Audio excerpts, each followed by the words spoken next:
Have you ever just roamed and observed the world around you? It's really an interesting thing, the way we humans interact with the world. A place that has many examples of human-environment interaction just waiting to be seen is Brazil. Brazil is a fascinating place, and the way humans interact with their own world is extraordinary. Every country interacts with things differently, but Brazil is one of the most interesting. To start off with just how interesting Brazil is, it's important that you know a little bit about Brazil before we start. Brazil occupies roughly half of South America and covers a total area of 3,287,357 square miles. It's no surprise that Brazil influences many people's perspectives of South America.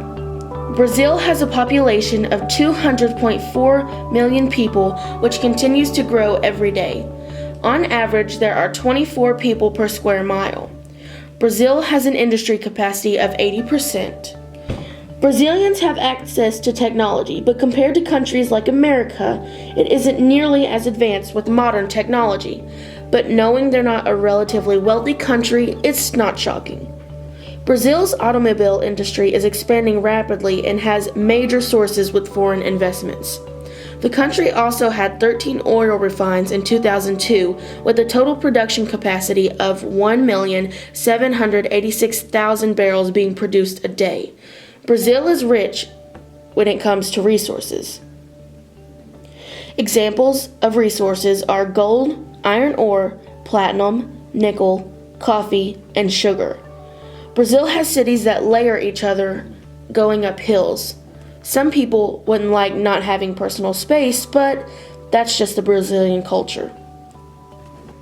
Now let's talk about the way people in Brazil actually interact with the world.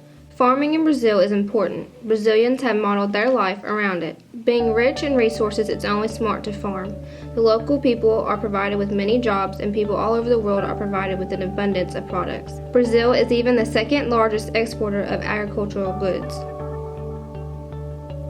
Another example of HEI is how Brazil has begun to utilize the Amazon River for hydroelectric power. This can be negative because people are being forced to leave their homes and villages because they are being destroyed, which then causes damage to the Amazon rainforest. State-owned power utility companies and their subsidies own 49.98% of the Belo Monte Development Company. This impacts globalization because it helps the environment instead of using CO2. This is an example of water HEI. Another example of Brazil's HEI is how Brazil has been working on green fuels, such as biodiesel and ethanol made from sugarcane. We use sugarcane for food, fuel, and plastic. Sugarcane can create prosperity and fit into the natural environment. The potential use of the so-called agricultural waste, which represents 40% of the total weight. Again, they are helping by not spreading CO2. This is an example of land HEI. The last way Brazil interacts with the environment is in a negative way. Over the past few years, Brazil has accumulated a lot of debt. Due to this, Brazil is having to look for ways to pay off their debt, and one of the ways a tremendous amount of debt was paid off was by Brazil's hosting of the 2014 FIFA World Cup. But another way is by cutting down Brazil's natural rainforest. While this has been a great way to pay off debt, it has also had many negative effects on the environment, the people who live there, and even the world. The government is the one that has come up with this idea, and frankly, who'd want to live in a place where the people who run your country are cutting down the very thing that makes your country so special just to get money? The cutting of the trees provides many jobs, but at the same time takes away homes, goods, and millions of resources the people in Brazil depend on to survive. Some people hearing this in another country may think, well, how does this affect me? And the answer may be shocking to some. The rainforest provides a great amount of Earth's oxygen, and when you cut the trees down, you lose tremendous amounts of the ozone layer, which then allows more sun rays through the atmosphere, which then heats up the Earth.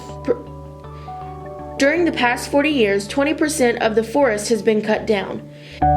Native Indians in Brazil are not only losing their homes, but their lives. Their lives are in that forest, and when the trees are cut down, so are the Indians' everything. Globalization played a tremendous role in this problem because it is the very thing that allowed Brazil to trade with other countries and accumulate so much debt. The way Brazil is treating its forest is an example of land HEI, the very land that provides them with resources and keeps them above ground, literally and metaphorically. Personally, I love the country Brazil. It's a place not only rich in resources, but also culture. And while it has its flaws with how it interacts with the environment, there are also positive ways that Brazil interacts with its environment. But that doesn't mean those flaws should go unaddressed. Brazil's forests are its life support. Without them, Brazil could be facing more problems than just debt. But to heck with Brazil, the world could be facing those problems too. And as a world, it's important that we help every way we can and send the message to Brazil that it's not okay to cut down the forest. Brazil needs to find alternative ways to pay off its debt. Host another World Cup, but don't cut down the trees. Because while your country may be in debt now, you'll be in even more debt if you lose the very thing that makes your country rich in resources and money. Come on, you're not stupid, you're Brazil. And we're not stupid, we're the world. Just because the problems are in a different place than where you may be, doesn't mean that they won't affect you later. Brazil's problems are everyone else's problems. Because we all have to live here together, we might as well help each other. So let's do something different, something better and more efficient.